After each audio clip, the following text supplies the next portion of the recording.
When you have shows like the Night of a Thousand Goombas and all this stuff and all these other kind of Italian American comedians, um, is there like competition amongst you guys, or do you all get along, or do you know like what's the kind of game within the game when it comes to similar comedians?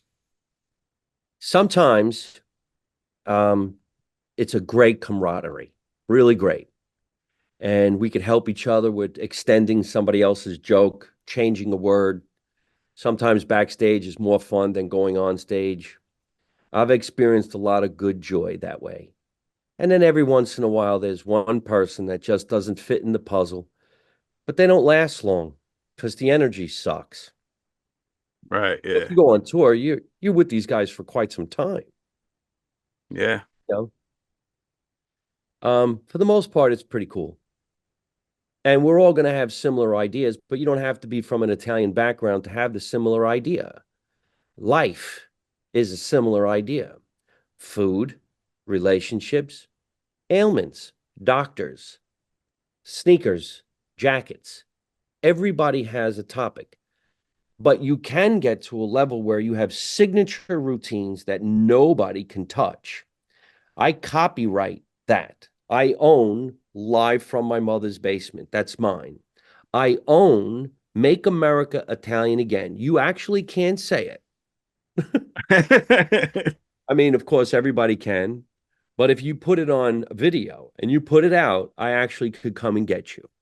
I Right. have a bunch of albums out. So my original album, let's say the very first one was Jersey Born and Raised. I own that. Vinny Get the Bat. I own that. I have bats all over this house sent to me by fans.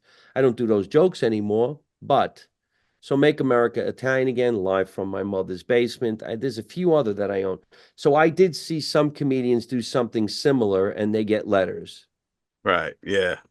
Yeah. And that's how you have to be because like there is, people that there's parallel thinking, but there's also people that will straight up rip you off. Like if, Oh, I've had people rip me off, and you know, when they rip you off because when you call them on their shit, they get nuts.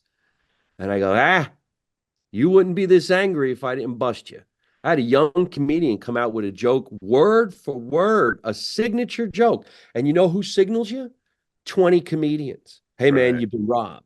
Because although we might have a rivalry, most of them don't want that to happen. right, And it's a right, little bit of a community. So people will call you up. Could you imagine me coming out on a tight show, the Tonight Show, and I said, get her done, right. get her Exactly. done. Or you imagine this, no respect. I get no respect. Right, right, Okay. exactly. Now, come on now. So I had somebody go, something about, a specific joke, and he did it word for word. And I just called the kid and I said, hey, maybe you should back off on this. And he said he didn't get it from me. And then all of a sudden he's got like 300,000 views on the clip. And I says, okay, well, here comes your cease and desist letter.